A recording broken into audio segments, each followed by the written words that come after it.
Hi students, welcome back to my channel. మన previous వీడియోస్లో intermediate second year students కోసం waves అనే physics lesson explain చేసుకుంటూ ఉన్నాం. మన ప్రీవియస్ వీడియోస్లో ట్రాన్స్వర్స్ వేవ్స్ గురించి మనం ఎక్స్ప్లెయిన్ చేసుకున్నాం. అయితే ఈ రోజు వీడియోలో స్టేషనరీ వేవ్స్ అంటే ఎలా ఉంటాయి, అవి ఎలా ఫామ్ అవుతాయి, వాటి గురించి ఎక్స్ప్లెయిన్ చేసుకుందాం.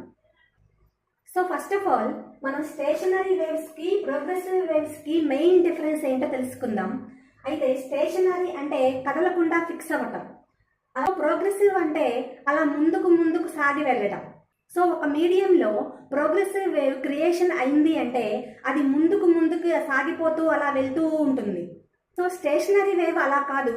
సో ఈ వేవ్ ఒకసారి క్రియేషన్ అయ్యి ముందుకు వెళ్తూ ఉంటే మధ్యలో ఏమన్నా అడ్డంకి తగిలినప్పుడు మళ్ళీ అది వెనక్కి వచ్చేస్తుంది. సో ఆల్రెడీ ఒక వేవ్ క్రియేషన్ అయ్యి ముందుకు వెళ్ళి అక్కడ ఏమైనా అడ్డంకి వచ్చినప్పుడు మళ్ళీ వెనక్కి వచ్చేసి ఈ రెండు వేవ్స్ కూడా ఒక చోట గుద్దుకుంటాయి, ఒక చోట డాష్ ఇస్తాయి. ఒక చిన్న ఎగ్జాంపుల్ చెప్తాను. ఒక తాడుని ఇటువైపు నుంచి నువ్వు, అటువైపు నుంచి నీ ఫ్రెండ్ పట్టుకున్నారు. సో ఇటువైపు నుంచి నువ్వు జర్కిచ్చినావు, సో అటువైపు నుంచి మీ ఫ్రెండ్ ఒక జర్కిచ్చారు. సో ఇటువైపు నుంచి నువ్వు జర్కిచ్చినప్పుడు ఇక్కడ ఒక వేవ్ పల్స్ ఇలా ఫామ్ అవుతుందమ్మా. సో ఈ వేవ్ పల్స్ ఇలా వెళ్తూ ఉంటుంది. సో ఈ డైరెక్షన్లో వెళ్తుంది. సో అక్కడ నుంచొని మీ ఫ్రెండ్ ఒక జర్కిచ్చినప్పుడు సో ఏమవుతుంది, ఇక్కడ నుంచి ఒక వేవ్ అనేది ఇలా ట్రావెల్ అవుతూ వస్తుంది. ఈ వేవ్ పల్స్ రెండు దగ్గరకు వచ్చి ఓవర్లాప్ అవుతాయి. సో ఓవర్లాప్ అంటే ఒకదాని మీద ఒకటి ఇలా వాలిపోతాయి.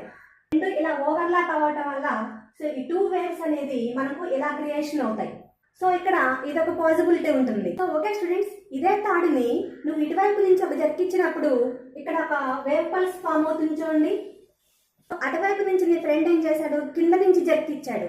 సో ఆ కింద నుంచి జర్కిచ్చినప్పుడు మనకు వేవ్ పల్స్ సో ఇలా ఫామ్ అవుతుంది చూడండి.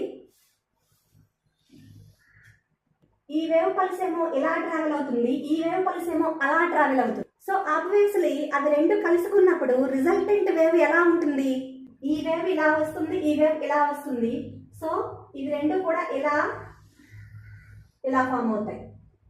సో ఈ రెండు ఒక చోట ఒకదాని కింద ఒకటి వచ్చినప్పుడు ఇలా ఫామ్ అవుతాయి. ఓకే స్టూడెంట్స్, మనం వేవ్ లెసన్ స్టార్ట్ అయినప్పుడే మనకు యాంప్లిట్యూడ్ అంటే ఏంటో చెప్పాను కదా.